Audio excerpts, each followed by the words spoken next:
أعوذ بالله السميع العليم من الشيطان اللعين الرجيم. بسم الله الرحمن الرحيم. وبه نستعين والحمد لله رب العالمين.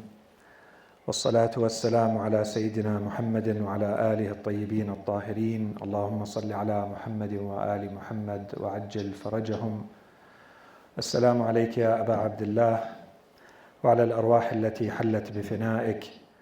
عليكم مني جميعا سلام الله أبدا ما بقيت وبقي الليل والنهار، ولا جعله الله آخر العهد مني لزيارتكم. السلام على الحسين وعلى علي بن الحسين وعلى أولاد الحسين وعلى أصحاب الحسين. صلى الله وسلم عليك يا رسول الله. صلى الله وسلم عليك يا إمامنا يا أبا محمد الحسن المجتبى.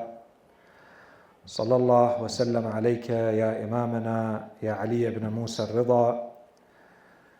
These happen to be days where we are commemorating all of these sad events, the Arba'een of Imam al-Hussein alayhi salam, as it was mentioned about a week ago, the martyrdom of the Holy Prophet sallallahu alayhi wa alih, Imam al-Hasan, Imam al-Rida alayhim salam. It's difficult to choose which of these events to focus on, even though, as it was perhaps mentioned, the majlis insha'Allah is going to be dedicated to our Imam al-Mujtaba al-Hasan alayhi afdal as-salat wa azka as-salam. We live today in a world where we all observe and we all witness and experience the fast rate of change that is happening in the world, and secondly, the complexity of the world. There was perhaps a time when, to better understand the world, you can focus on one area, one dimension. You can perhaps focus on politics, or finance, or technology, or culture. And today, each one of these areas is entirely intertwined, integrated into all the others, in addition to the extremely fast pace of change that is happening in all of these dimensions. The topic, or the feedback that we received for the topic today, is supposed to be about the future of the community, the future of the Shia community. In that context, we chose a few elements, insha'Allah, that we consider to be at least the necessary, the essential elements to start a discussion around the future of the Shia community. So we focused on three subtopics within the big theme of the future of the Shia community, those being education, duty or responsibility, and engagement or participation. And these were directly taken and inspired from the feedback that we received regarding what we could potentially cover in this type of lecture. Just from the title that we just presented, I think we can see how broad this topic may be, and how long we would need if we wanted to go in depth about such a topic, whether we wanted to talk about the future of the community or each one of these sub-elements, what we refer to as education or responsibility or engagement. So the idea is simply to start laying a foundation and to start a discussion, and as it was mentioned, perhaps in the Q&A and perhaps in the future, this can become even what I can refer to as a research program. Each one of these becomes a very big theme that needs discussion and thinking and collective minds so that we can build clarity on what this means for us today. We'll start with the topic of education. There is no real correspondence in the English language to the word I had in mind here, which is the word tarbiyah, as it covers a lot more of a semantic sphere, a lot more meaning than the word education means in English. And really, we want to focus on two elements related to education. The first one has to do with the spiritual dimension. The second one has to do with the intellectual dimension. When we go back to our religion, we see that there is perhaps no mention of learning that does not include a dimension that we could refer to as spiritual. And we see that in multiple verses in the Quran. When Prophet Ibrahim alayhi salam is named an Imam, and he starts to invoke and pray to Allah subhanahu wa ta'ala, one of his main prayers is asking Allah subhanahu wa ta'ala that he brings forth a messenger that will come to guide the people at the end of times, since Allah subhanahu wa ta'ala is clearly telling something to Prophet Ibrahim that makes him understand that his progeny is going to continue until the end of times. That there are people who are going to continue to follow in his footsteps, thousands of years before it happens. And so he starts asking Allah subhanahu wa ta'ala very specific prayers, very specific things. One of the things he prays for is وَابْعَثْ فِيهِمْ رَسُولًا مِنْهُمْ يَتْلُو عَلَيْهِمْ آيَاتِهِ. Right? And وَيُزَكِّيهِمْ. That's the beginning of the prayer to Allah subhanahu wa ta'ala, that there is going to be a prophet sent to them. Yes, he will teach them. Yes, he will narrate to them, recount to them your verses, your signs, but he will purify them. There's a spiritual dimension that has to go hand in hand. And then Allah subhanahu wa ta'ala in Surah Al-Imran gives us the answer to that prayer. Allah subhanahu wa ta'ala says, لَقَدْ مَنَّ اللَّهُ عَلَى الْمُؤْمِنِينَ إِذْ بَعَثَ فِيهِمْ رَسُولًا مِنْ أَنفُسِهِمْ. This is the answer to the prayer. In the same terminology, in the same notions, Allah subhanahu wa ta'ala says, Allah subhanahu wa ta'ala has greatly favored the believers, that He has indeed sent to them a prophet or a messenger from among themselves. And yes, He is going to teach them, but He's also going to purify them. وَيُزَكِّيهِمْ. And we see the same thing in Surah Al-Jumu'ah and elsewhere in the Quran, where Allah subhanahu wa ta'ala talks about this dimension of purification. The reason we talk about this, and I'll come back to it, the reason we talk about this is that we have to establish our priorities. Before we talk about the intellectual education and education of the mind, there is a spiritual education that has to be part and parcel of any program that we want to have for ourselves as individuals or for ourselves as communities. There has to be a program that includes spirituality, that includes your relationship to God, that includes your spiritual discipline, your moral values, your real priorities in life. And the reason for this is that you can do anything with the knowledge, with the raw information that you will acquire intellectually. What gives it direction is going to be the spiritual education. The spiritual education gives meaning and gives direction and makes the information that you receive, the knowledge that you receive, have meaning and have direction and become a means to an end, not an end in itself. And today, inshallah, we're going to see how this is going to be a theme, so that we don't spend too much time on this aspect of the spiritual dimension of education. I'll refer to one instance because it is well known to us. So inshallah, we just spend a bit of time talking about it. And this is the famous letter of Imam Ali alayhi salam that he sent to his governor over Basra, Uthman ibn Hunayf. There's a whole story behind this letter where Imam Ali alayhi salam comes to know that his governor over Basra, this amazing companion, by the way, Uthman ibn Hunayf, is a highly praised companion. Yet Imam Ali alayhi salam sends him this letter Usually in Nahj al-Balagha, it's around 44, 45, letter 44, 45, and depending on the editions of Nahj al-Balagha, in which the Imam begins with a harsh tone and a reprimand. He tells him, أما بعد يا ابن حنيف فقد بلغني أن رجلا من فتية الكوفة أو أهل البصرة دعاك إلى مأدبة فأسرعت إليها. He has invited you to a meal and you rush to it. So that the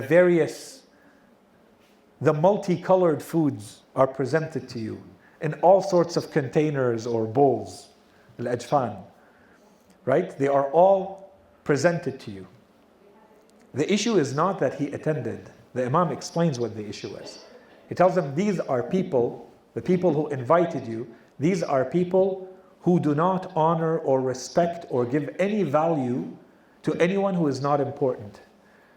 Anyone who is poor is neglected. Anyone who is not important is unseen in their world. And so by you attending, you're encouraging that behavior, and you are the governor. That's really what the issue is. But the Imam doesn't stop there. The letter is long, and the Imam goes into a whole discussion of spirituality, what is expected of someone who is in a position of leadership, political or otherwise. That deserves its own analysis, its own discussion. But there are a couple of passages that I think give us the whole program. If we are talking about spiritual education, what do we mean? So the most famous, well-known passage from this letter is when the Imam finally tells him that everyone who is a follower has to have someone that they follow, a leader. ألا وإن لكل مأموم إماما يقتدي به. Someone whose knowledge is going to be what illuminates you. And by the way, this applies to everyone. The Imam is using it because he's going to use himself. He's giving the explanation or the description of what he is going to be. But this can apply to any human being who follows any other human being. Correct? That you are going to use the knowledge of that leader to illuminate your way in life, to follow in their footsteps. So he tells them, you have to be consistent. Do you consider me your Imam or not? Do you consider me your leader or not? And if it's not clear to you how your leader lives his life, what your leader believes in, then I'm going to tell you. But of course, just by the fact that the Imam tells them, وَإِنَّ إِمَامَكُمْ. So the Imam is recognizing, it's like the Imam is talking to us. He's telling us, I know you are my followers. I know you are my Shia.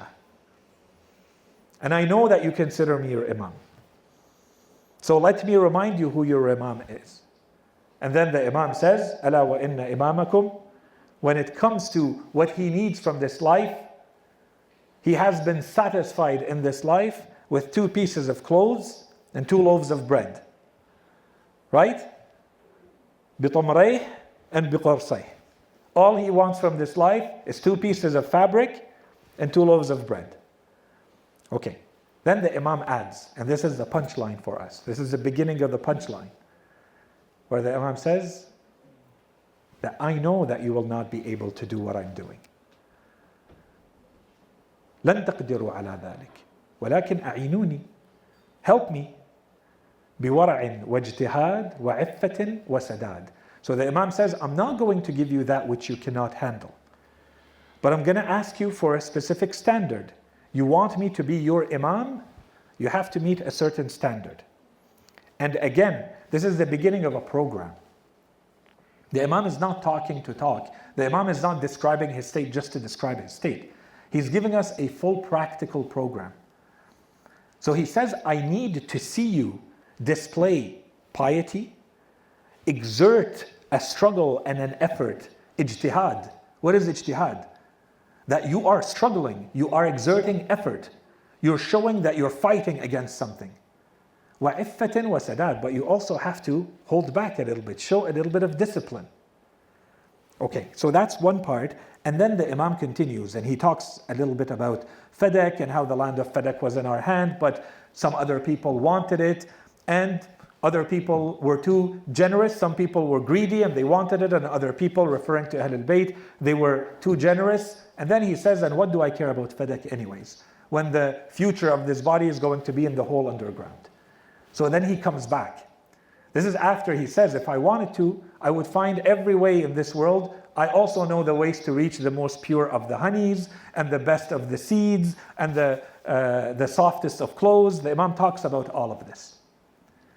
Then he says, when he talks about how hard he is on himself, he says, وَإِنَّمَا هِيَ نَفْسِي أُرَوِّضُهَا بِالتَّقْوَى. But all of this is because this is my soul. And I must train it with piety, with God-fearing, with mindfulness of Allah. And this has to become, if we were to create a whole curriculum, a whole program around spiritual education, this becomes the banner. This has to become the slogan. This has to be the statement, the mission statement that summarizes the whole vision. إِنَّمَا هِيَ نَفْسِي أُرَوِّضُهَا بِالتَّقْوَى. Your standard may be different than mine, but we are all in a constant state of struggle and training of our souls. Every day we have to feel like there's a spiritual improvement, that we are headed towards a goal, and today is better than yesterday and tomorrow will be better than today. This is training. In any program, whether it's at school or physical exercise or any type of training you go to, there's going to be an improvement. There's going to be a struggle until you improve and you move on to the next milestone, to the next phase, to the next step. Imam Ali alayhi salam says, I do all of this because it's my soul, and my soul needs training, and the training of the soul is through taqwa. This has to become the minimal standard. If we can create this type of program for ourselves, at the individual level for myself, I have to create a program for myself. Am I spiritually struggling? Am I creating a training for myself where I'm constantly working on my spirituality on a daily basis? Imam Ali alayhi salam could have easily said, and I know religion, and I know all the faculties of religion, all the faculties of spirituality, I don't need to work on anything. I'm good enough. No, the Imam says, and I struggle. And he finds ways to force, we don't have time to go through the sermon, to see all the ways and the means which he mentions that he is doing to himself, applying to himself. And of course, they are much more important for us than him. But it doesn't need to be those. We can come up with anything that is applicable to us. For some of us, it might be how we are with others. For some of us, it might be how we are within ourselves and how we look at the world and how we look at different things. It doesn't need to be consistent across the board for everyone. But everyone has to be in a program where they feel they are constantly training themselves spiritually. What does this give us? First of all, this is going to give us our priorities in life. There's a lot going on in life. A lot of distractions, and our busy schedules are proof of that. So where are our priorities? What matters more than other things? How much effort goes into the different aspects of our lives? If you have a solid foundation where you understand your relationship with God, and this part is clear, then you know how to prioritize the rest of the dimensions. That's one. Two, if you understand that, then you understand your priorities in terms of effort, in terms of time, in terms of money, in terms of vision. Your life starts to have structure. Three, you know who you are. You will have an identity. Four, you will have fortitude. If you know who you are, you remain steady and stable, regardless of what's going on around you. You expect the things to happen. You expect the circumstances to happen. And even if the unexpected happens, you know who you are. Your priorities are clear. Your identity doesn't change. The world may change, and it will. But to you, it's clear. You've already worked on the spiritual dimension of your being. This gives you identity, strength, confidence, and this requires a program. And this requires an early upbringing and education. Individually, and if we are truly to work on a community level, as communities. At a very young age, we give importance to the spiritual dimension as much as the intellectual dimension. That's one dimension. The second dimension that has to do with education is the intellectual dimension. And again, here, I don't think there's that much of a need to spend too much time explaining how much importance our religion gives to the intellectual dimension, the importance of knowledge, the importance of learning. In our religion, learning and knowledge and acquiring information is not considered a luxury. It's not a nice to have, it's a must have. The difference is what type of knowledge and how much of it. This is where there is a little bit of a discussion. Otherwise, acquiring knowledge, constantly being in a situation where you're constantly working on the intellectual dimension, should always be part of our education programs and curriculum for ourselves and for our communities. And this is very clear in the Holy Quran. There are multiple verses in the Holy Quran that talk about this, from the verses that talk about understanding the world, including the natural world, where Allah subhanahu wa ta'ala, for instance, when He says, قُلْ سِيرُوا فِي الْأَرْضِ فَانظُرُوا كَيْفَ بَدَأَ الْخَلْقِ. When Allah subhanahu wa ta'ala says, walk or travel or explore the land so that you may understand how Allah subhanahu wa ta'ala began creation, originated creation. This is a discussion that has to do more on natural sciences. How did Allah subhanahu wa ta'ala create this world? This is a clear command in the Quran. And we also have the verses, and I chose a verse that is very similar. قَدْ خَلَتْ مِنْ قَبْلِكُمْ سُنَنٌ فَسِيرُوا فِي الْأَرْضِ. The same expression, فَسِيرُوا فِي الْأَرْضِ فَانظُرُوا كَيْفَ كَانَ عَاقِبَةُ الْمُكَذِّبِينَ. Again, Allah subhanahu wa ta'ala here begins with قَدْ خَلَتْ مِنْ قَبْلِكُمْ. The term, the notion that Allah subhanahu wa ta'ala uses is very interesting. That alone should become a program of research. قَدْ خَلَتْ مِنْ قَبْلِكُمْ. You would expect the Quran maybe to say أُمَمٌ. Nations have gone before you, have passed before you. No, the Quran says قَدْ خَلَتْ مِنْ قَبْلِكُمْ سُنَنٌ. What's a sunnah? It's like a tradition or a way of life or an example or a situation. Or today we would say, because now it's a well-known topic, that there are universal laws and principles. لَن تَجِدُوا لِسُنَّةِ اللَّهِ تَبْدِيلًا. You will not find any change, any modification, any cancellation to the laws of Allah subhanahu wa ta'ala, to the traditions, to the patterns. And here Allah subhanahu wa ta'ala is talking about society. He's talking about groups of people that have gone before you. They were deniers. What was their end? What was the consequence of their denial? Which means that there are patterns.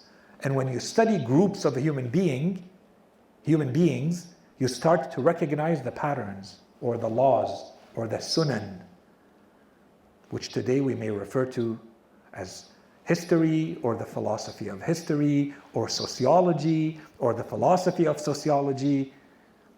What causes a civilization to become a civilization? How come another group of human beings do not become a civilization, but that group became a civilization? What led to a specific civilization falling? And we all know the works and encyclopedias that have been written over time. The decline of the Ottoman Empire, the decline of the fall of the Roman Empire. Why? Why did it fall? 5, 6, 7, 13 volume works to go through the different ingredients, factors, elements that led to their fall. Some will focus on geography, some will focus on finance, some will focus on politics, some will focus on human rights. But all of this to say, regardless of Allah subhanahu wa ta'ala is saying, go and study. Learn about this. Learn about these traditions, these examples, these ways or situations that happened before you, so that you may learn these patterns. Allah subhanahu wa ta'ala is clearly saying, go and understand how the world works, how society works, how a community works, so that you can become successful and that you do not crumble and fall and decline. There are laws and there are rules. You follow them, you prosper. You do not follow them, you fall. Very clear, very mathematical, as they would say. Beyond all of this, so in the general sense, we have Ahlulbayt alayhim as-salam that tell us in the teachings of Ahlulbayt alayhim as-salam, when they talk to their people, Ahlulbayt do not want their followers to be people who are naive about the world. That you're too innocent, that you don't understand what's happening around you, that you can be easily taken advantage of. You become passive. Things are just done to you. And you have no say. You have no influence. Today in sociology they say you have no agency. You can't change the world. Things are just happening to you all the time. This is not what Ahlulbayt alayhim salam want. And this is something we see very clearly in how they choose their closer companions, how they give them responsibilities, and we're going to come back to this in a moment, inshallah. A point related to this is that one of the benefits that comes from studying, understanding how the world works, is that this is how you are able to influence in the world. The point is not just learn to learn. Ultimately, we believe, and this is going to be the second point, responsibility. In order to do good in the world, because ultimately this is what we believe we're supposed to be doing, and because we've now had a spiritual education that tells us this, in order to do this, I have to have areas of competence. How am I supposed to act in the world, especially in a world where nothing just happens, as we say in our culture, al-barakah. Just randomly, you can just expect things to happen by themselves on their own, and they will simply happen in the right way. In today's world, where we started by saying everything is becoming more complex, you can't just rely on this randomness. Best hopes and wishes. And that will be enough for the things, everything that we could think of to happen in the right way. We know how important it is to understand the financial system. To influence in the world, you have to understand the financial system. You have to have expertise in the legal system. You have to have expertise in natural sciences. How important today are people who are true specialists when it comes to chemical compounds, when it comes to physics, when it comes to medicine and genetics, when it comes to AI and technology. Every day there are articles on how all the companies are stealing from each other when it comes to the biggest AI experts right now. And there's lawsuits worth hundreds of millions of dollars because so-and-so company took one resource from the other company. All of this is in recognition of the importance of expertise, of competence. So there has to be an attempt made to going further than accepting the minimal standard of having knowledge. In a world where a few years ago it was the norm to talk about this great revolution that societies are going to become knowledge societies. Initially information societies, and then knowledge societies. The greatest commodity, the greatest power is to have the knowledge.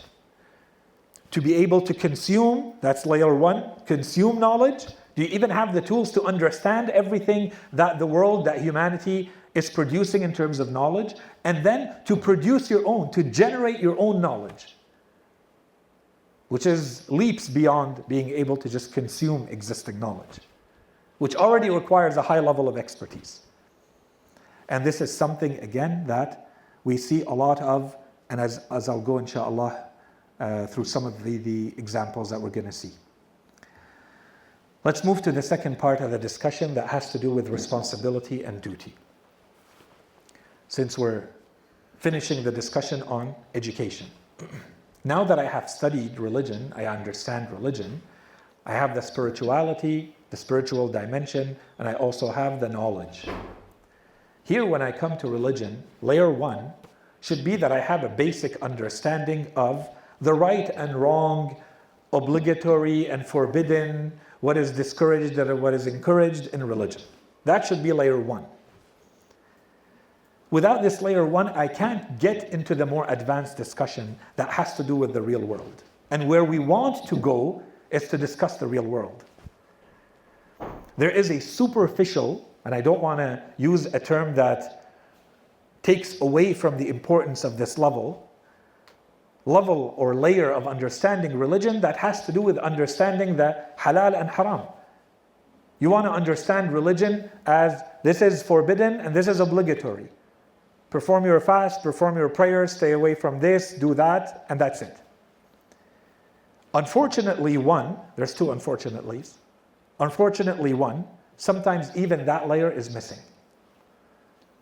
And then people want to jump into the very advanced discussions about how is the community supposed to be handling all of the complexity of, okay, but to get there, I have to build on a foundation. And the foundation, if it is non-existent, I have to start from the beginning. So that's one. Sometimes that foundation is not even there.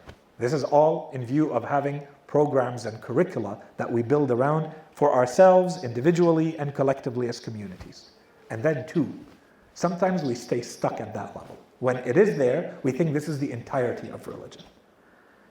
When in truth, this is a first step in maybe a 1,000-step journey of understanding religion. The first step is understanding that there is haram and halal, that there is black and white, that I don't really need to think too much about. The rest of it is learning the analysis required to understand the world and understand my place in the world, and then understand my duty and my responsibility in the world. And this is not going to be straightforward. This is going to be constantly changing based on the circumstances. This is the strength of the religion, and this is the difficulty of religion. But this is an advanced stage.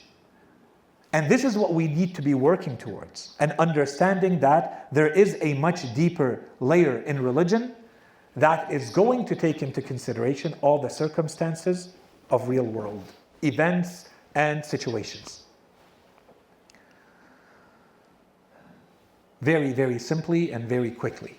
One reference in which the Imams, for instance, they tell us, Imam Sadiq alayhi salam, Imam al-Rida, we have multiple Imams that have similar narrations in which the Imams clearly state our role, our duty. The Imams are talking about themselves.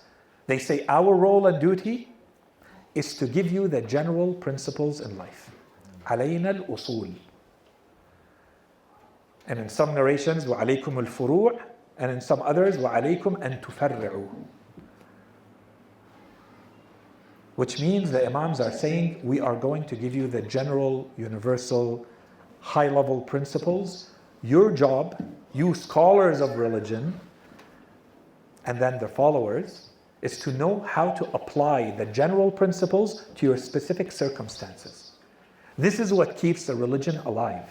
This is what keeps it relevant. And this is something that we see throughout in every aspect and dimension of our religion. We see that there are a number of general principles being applied to specific circumstances. And this is, by the way, the main duty of the scholars, is to explain what those general principles are. And sometimes those general principles seem to be in contradiction. They're not. They just have different areas of application. So your duty, your role then becomes to know how to apply what, where. Not everything is applicable all the time, everywhere. So as a community, we need to first agree on, if we were talking collectively, and the same thing applies individually. First, I have to know what. What is my objective? We have to agree on that. What are we aiming for? What are we aiming to achieve? Because sometimes even that cannot be agreed upon in a community. What is the objective? And then secondly, what's the best way to get there? The how is as important as the what. You choose the wrong how, you will never get there. And we have multiple examples of this. A quick example. In Surah Al-Kahf, we all know the story of the people of the cave. They chose to act in a certain way, these people. This is not just a story. The stories in the Quran are not just stories. They need to be analyzed and studied to see how they are relevant and how they apply or not to our lives. Why does Allah subhanahu wa ta'ala take so many verses of the Quran to tell us about them and to describe them in those ways? At some point, Allah subhanahu wa ta'ala tells us that they wake up after their slumber, and then one of them tells the others, why don't you take these silver coins and go to the city and do what? To get us some food. And get us the purest, the best of the food you find. Or the purest of the food you find. وَلْيَتَلَطَّفْ. And let whoever we choose to go, let them be extremely discreet. Exceptionally cautious, careful. Why? وَلَا يُشْعِرَنَّ بِكُمْ أَحَدًا. Don't let anyone know that you even exist. Don't let anyone find out about you. These are believers. The best of believers, Allah subhanahu wa ta'ala praises them. إِنَّهُمْ فِتْيَةٌ آمَنُوا بِرَبِّهِمْ. Who amongst us doesn't wish that Allah subhanahu wa ta'ala gives you a seal of guarantee that you are فِتْيَةٌ آمَنُوا بِرَبِّهِمْ. That's it. That's all we need. That's your guarantee to go into heaven. Allah subhanahu wa ta'ala and adds, وَزِدْنَاهُمْ هُدًى. Allah subhanahu wa ta'ala says, and they have this inspiration, this guidance that we've given them. They're not normal people in their faith. They're not afraid. They're not cowards. They're not lacking courage. And yet, they're telling each other, whoever goes to get us food, be extremely careful so that no one finds out that you even exist. وَلَا يُشْعِرَنَّ بِكُمْ أَحَدًا. Because if they do, they will harm you. Someone might say, but if they're courageous and they're on the right, they have to stand out, they have to stand up, they have to rise and they have to fight. No.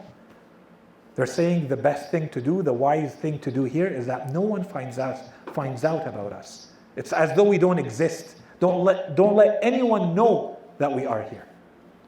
إنهم إن يظهروا عليكم يرجموكم أو يعيدوكم في ملتهم ولن تفلحوا إذن أبدا. If they find out about you, they're going to either stone you to death or force you back into their creed, and then you will not ever become successful or prosperous. And they're talking about the afterlife. This is a path that they chose. This deserves to be studied and analyzed. What are the circumstances and situations where this is the right way to act? When does this change?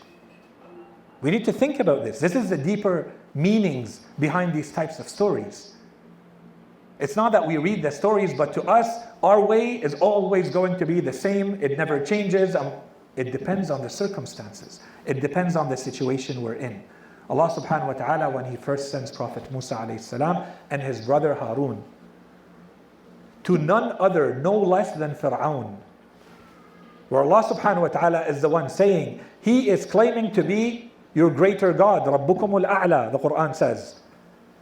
Allah subhanahu wa ta'ala tells Prophet Musa alayhi salam and his brother Harun, فَقُولَا لَهُ قَوْلًا لَيِّنًا.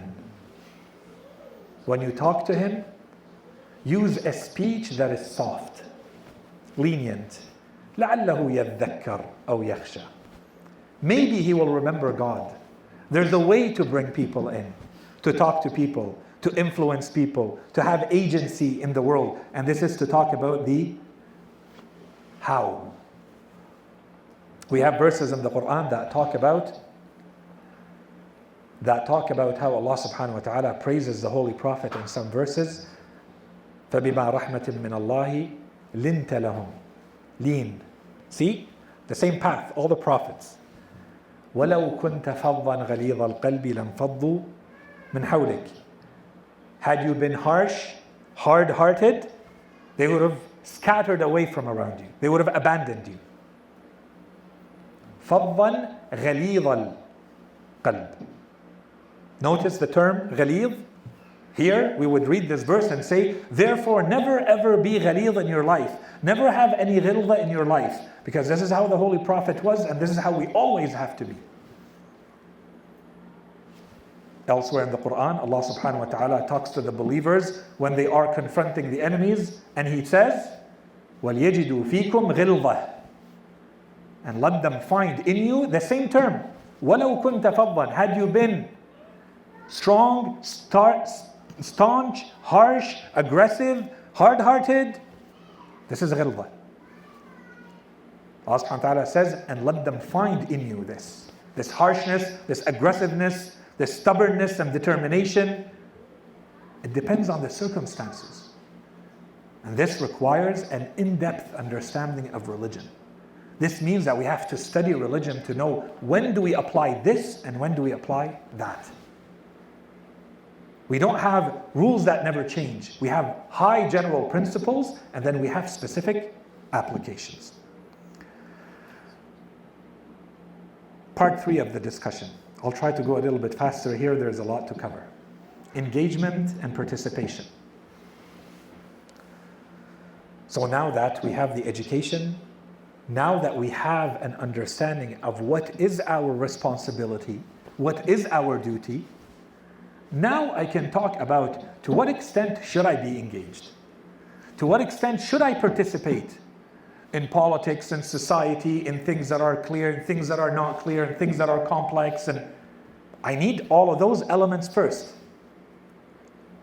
And then sometimes we might think, but we're in societies where none of our values, none of our creeds, none of our beliefs are aligning perfectly. It's very difficult. It's better for us to stay away, not to engage to only a minimal level. Anything more, if it's not necessary, it's too much and it's going to only result in problems and struggles that we don't want, we're not ready for, are not requested from us, and so on and so forth. But this is not what we see, not in the Holy Quran, and this is not what we see from the lives of Ahlulbayt alayhi salam. If we go back to the Holy Quran, general participation. One example. Prophet Yusuf alayhi salam. He is the son of a prophet and a descendant of a line of prophets.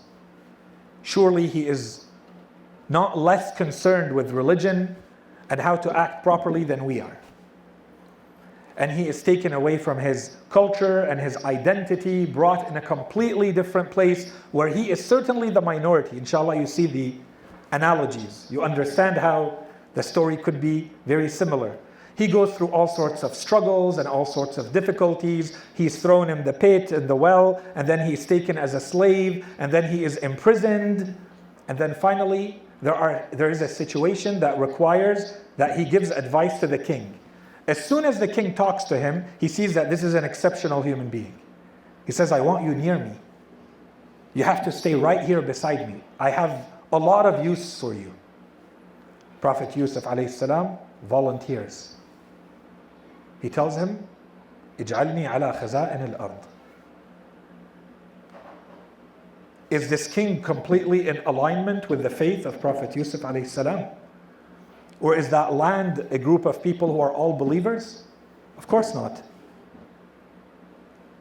But this is going to put Prophet Yusuf alayhi salam in a position where he can truly have agency and influence and do good in the world. And through that becomes a means to performing his duty. But then he gives a key. He gives us a criteria. I want to do what Prophet Yusuf alayhi salam did. Prophet Yusuf said why he should be in that position. قال اجعلني على خزائن الأرض. Basically, Prophet Yusuf wants to be the Minister of Finance. He wants to be responsible for the treasuries of the land under the Pharaoh of Egypt. Perhaps the second most powerful position in the whole civilization, in the whole empire. This is what Prophet Yusuf alayhi salam wants. He told him, but there's a reason for this. You're going to find that I am Hafiz and Alim. I'm trustworthy and reliable. Does it remind you of the Holy Prophet ﷺ? What is he known for? This is your spiritual education. Al-Amin. Sadiq, Amin. Everyone respects you. Everyone knows you're truthful. They might disagree with you. They might think that your beliefs are completely wrong. But your character, no flaws. No one can find a flaw in your character. You're reliable, you're trustworthy, you're respectful. This is the spiritual education. And then he's Alim. He has knowledge, or today we would say, he has expertise. He's competent. He has the highest level of competence in this field. Which brings us back to the topic of importance of expertise. This is not from nothing that Prophet Yusuf ﷺ tells him this. He tells him, just watch what I will do. I will protect you, I will protect your kingdom, I will help the people through this expertise of mine. In addition to my character, that has no flaws that you can find, and so therefore you should put me in that position. And we can find many other examples of this. The second piece related to all of this has to do with what if we want to bring it to today's world. A couple of comments, and then I want to move to some lessons from our Imams and try to wrap it up. I've taken too long. All of this should lead us to know, to understand, and this is how the day-to-day world works. In order for me to be good at something, I need experience in it. I need competence, I need expertise, and I need experience. At the level of our communities today, one of the main questions is how do we engage at the civic level, how do we engage at the political level, and beyond. How much experience do we have? None. How much competence and expertise do we have? None. Do we need to start? Of course. Every day that passes by is a day where we have to play catch up in a world that is moving faster and faster away. But this means that, again, this is not going to happen by itself. We need a vision, we need strategies, we need action plans. If we truly want to think like a community thinks collectively, does not think individually. What do we need as a community? How do we find the right people who are interested, who have what it takes to get into these types of fields and achieve success and results, just like we do in every other area? If we truly want to have a community that is prosperous and has a future. There's a lot more to say here, but I want to move quickly to the last piece that has to do with the lessons we have from the lives of our Imams. The lives of our Imams are full of these examples that unfortunately we do not spend any time studying. We talk about them. Sometimes when we repeat the history that has to do with the lives of our Imams, we stop at the history and the connections are not clear. That when we're talking about the history of the Imams, it is not to stop at the history. We're not just repeating stories. Our Imams were not just victims and they went through a musibah and they had tragic lives and then everything ends and we cry when we remember them. As much as there is blessing and thawab in this. Clearly there are lessons to be learned. So 3 quick lessons from the lives of the Imams. Each one of these has to become, again, a program of research. The first, the lives of the Imams, especially from Imam al-Sajjad alayhi salam. Imam Ali ibn al-Husayn, Zayn al-Abidin, all the way to the time of the Ghaibah. Every single Imam lived at a time when there were at least one, if not multiple revolutions happening in their time. People rising against the people who are leading, who are ruling. Some of these are from within the Shia community, some of these are from outside of the Shia community, but they are religious movements. Some of them are not even religious movements. The Hassaniyya, for instance, throughout history, they led multiple revolutions, the descendants of Imam al-Hassan. Some of them good, some of them not so good. You see some of the revolutions, they were really because others wanted to rule instead of the ruling power. Completely political, even though there was a religious dimension to it. Some of the revolutions today, we would call them humanitarian and social. Thawrat al-Zanj, the revolution of the blacks, if we want to be literal in our translation. This was an uprising of the slaves in southern Iraq and elsewhere against the Abbasids. That was the first revolution of slaves against their owners, by the way, in history. Inshallah, one day we talk about it. In the times of the later Imams, Imam al-Hadi, Imam al-Askari. We have to go back and see, what do the Imams say? What do they teach their people, their followers, with regards to these revolutions? Do we lead revolutions ourselves? Do we join existing revolutions? Do we stay indifferent? Do we know that they are wrong and so we stay away? This requires a whole study to see how the Imams are reacting to these different revolutions. This will teach us a lot about the depth of our religion, because the Imams are not dealing with all of these revolutions in the same way. That's one. Two, the circumstances through which our Imams went through were very difficult, very harsh, very oppressive, full of injustice towards the Imams. The Imams dealt with these circumstances in different ways. The general rule is that the Imams, to the extent possible, turned their oppressive, unjust circumstances into opportunities. They were still able to perform their duties, but their duties looked different as you move from one Imam to another. So when you look at the duties of Imam al-Sajjad alayhi salam, they look very different than the duties of Imam al-Sadiq, very different than the duties of Imam al-Rida, very different than the duties of Imam al-Askari alayhi salam. Because they're all going through different circumstances. This requires a study. How do we continue to perform our duties regardless of the circumstances we're going through and turn the situation into an opportunity for us? 3, studying the lives of some of the companions of the Imams, or some of the companions of all the Imams, I should say it that way. And again, here we would require a much lengthier discussion very quickly. If we see, for instance, we go back to the lives of Imam al-Sajjad alayhi salam, he started the system that today we call al-Wikala, that the Imams have representatives scattered across the land. But at the time of Imam al-Sajjad, very unknown.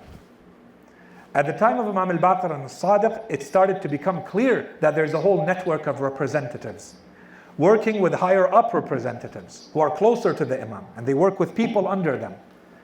Most of those people remained unknown throughout history because it's a secret network. Anyone who is known to be working directly with the Imams would have been killed. And we have many examples where those types of people were captured and killed.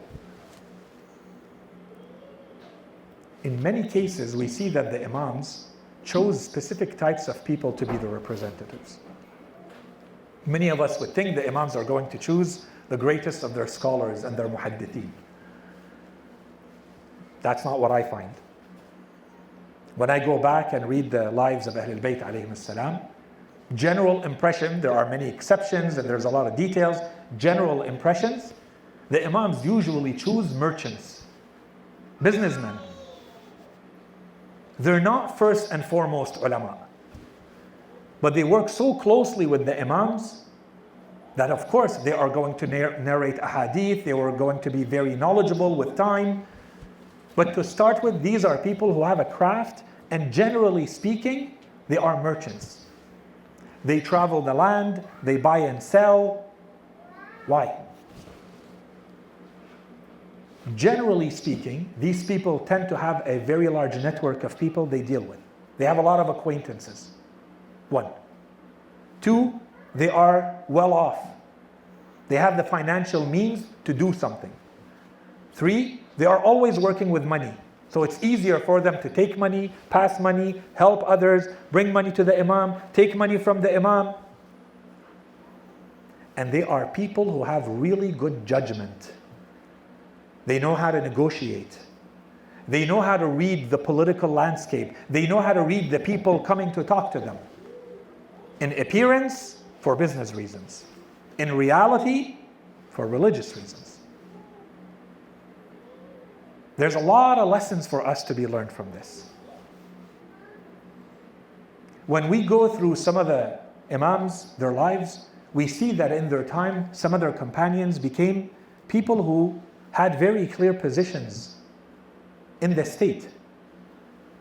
At the time of Imam al-Rida alayhi salam, for instance, Al-Fadl bin Sahl, an advisor of the Khalifa, Al-Abbasid. He remains in position. The Imam doesn't tell him, you have to leave. You can no longer be an advisor to the Khalifa, to the Ma'mun. You stay in position.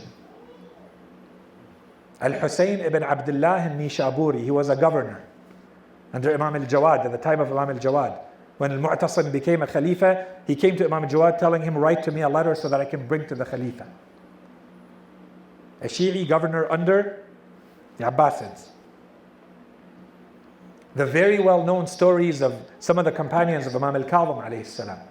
Ali ibn Yaqtin being the most famous of them. Ali ibn Yaqtin was appointed by the Abbasids twice as the Minister of Finance, we would call it today. The Minister of Finance, or a minister position in the Abbasid rule.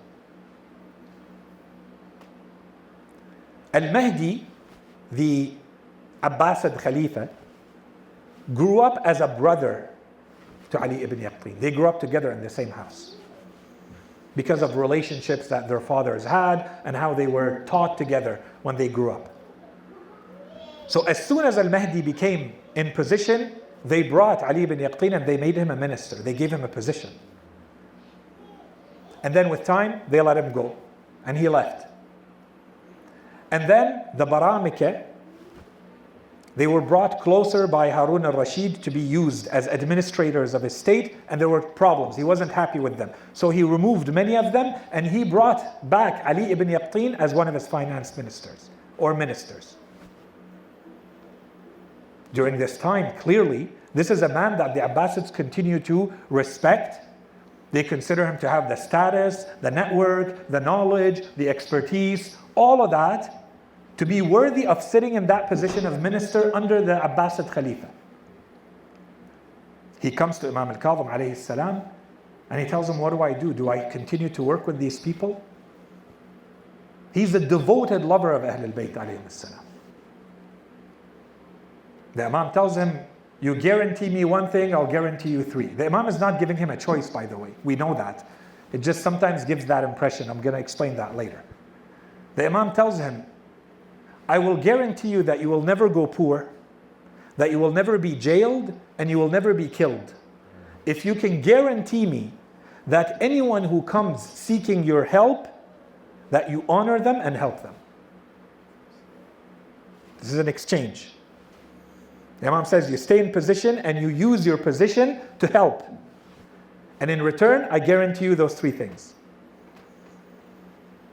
He wrote to the Imam at some point, and we have the narrations in our books. He wrote to the Imam saying that my heart can no longer take it. I can no longer work with these people, referring to the Abbasids. He tells them, my heart is about to explode. And I just want to leave and run away and never be found again. Do I have your permission? And the Imam wrote back in his answer, لا أأذن لك واتق الله. And fear God. I do not give you permission to leave your position, and fear God. It gives the impression perhaps that he's asked this multiple times. And when once he came to visit Imam al-Kadhim alayhi salam, the Imam told those around him, if you want to see one of the greatest companions of the Holy Prophet, look at the man about to come. And say they saw Ali ibn Yaqtin come in. And they told him, are you saying that he is of the people of Jannah? So the Imam said, I promise you that he is one of the people of Jannah. Why? Because Ahlulbayt alayhim as-salam, they value this type of service, this type of work, this type of agency. The expertise and the influence and the work that this man is doing cannot be accomplished by tens or hundreds or thousands of people combined.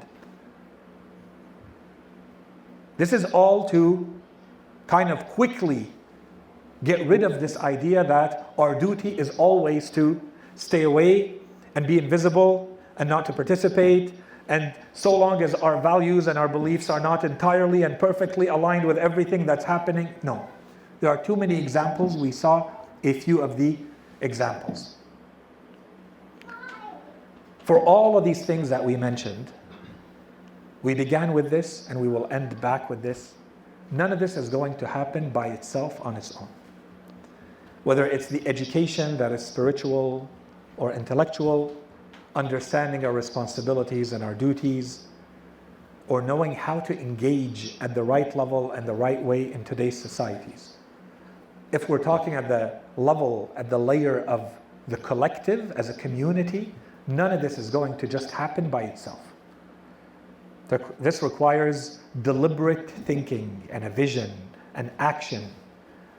And this has to be a very long time in the making, perhaps multi-generational in the making, so that we try to start seeing the results that we hope to see.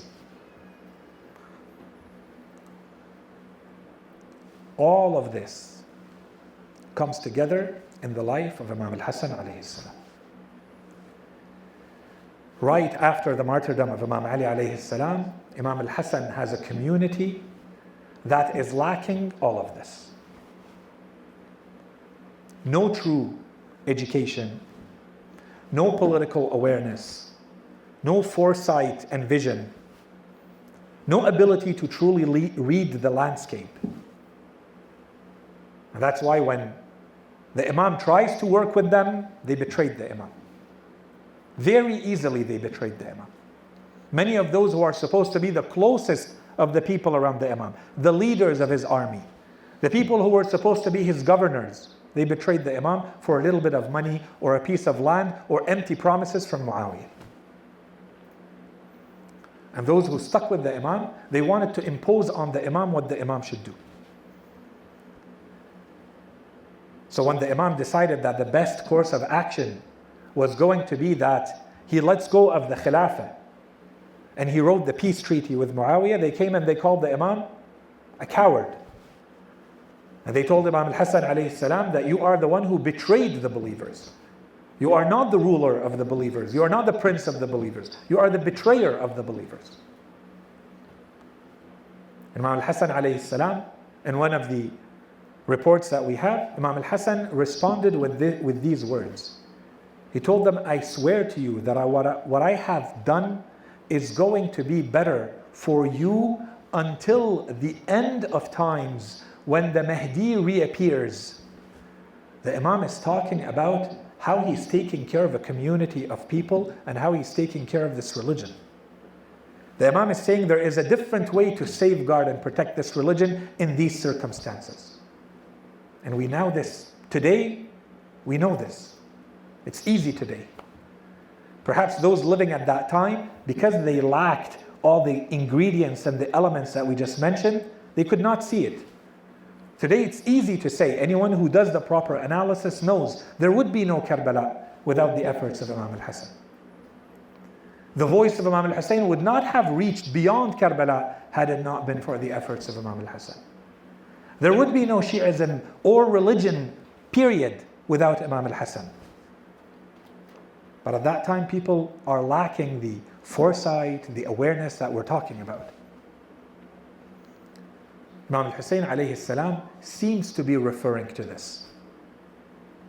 On the 10th of Muharram, the son of Imam al-Hasan alayhi salam came to Imam al-Hussein alayhi salam, and he was a boy between 12 and 16, depending on the reports. He came to his uncle, Imam al-Hussein alayhi salam, on the 10th of Muharram, asking the Imam permission to enter into the battle. The Imam refused. This is a young boy that grew up in the house of the Imam.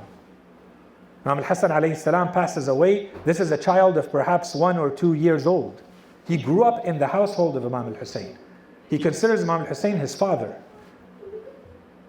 The sons of Imam al-Hussein are like his brothers. They grew up in the same household. So he came to Imam al-Hussein alayhi salam asking to enter the battle. Imam al-Hussein refused, telling him, you are all that's left from my brother. And you are the one who's supposed to take care of your mother. Go back, I can't give you permission to enter. He started to cry and he left. A few moments and then he came back carrying a covenant, carrying a wasiyah, a testament from his father to him that his mother gave him, in which Imam al-Hasan alayhi salam had written, "My son Qasim, if you ever see your uncle Hussein standing all alone, without any supporters and without any aid, do not be greedy with your soul for him. Give him your soul." Imam al-Hussein alayhi salam turned towards al-Madinah al-Munawwara.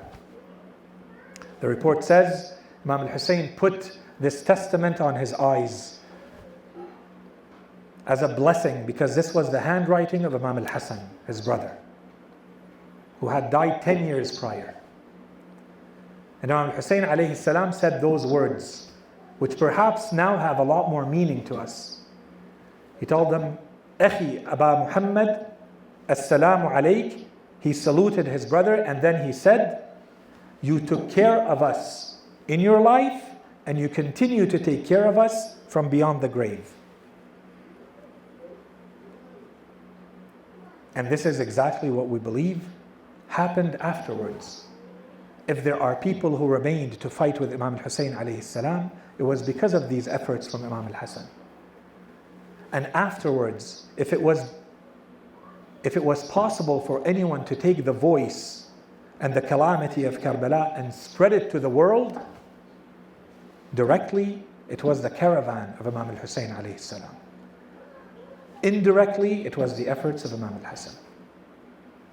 And we believe that this is going to be the case, as the Imam himself says, that he put everything back on track to preserve and safeguard and protect this religion until the Imam of the end of times reappears to rule over those who are believers. We ask Allah subhanahu wa ta'ala to accept our deeds and to make us understand the footsteps of Ahlulbayt alayhim as-salam in order to walk into them. وصلى الله على سيدنا محمد وعلى آله الطيبين الطاهرين.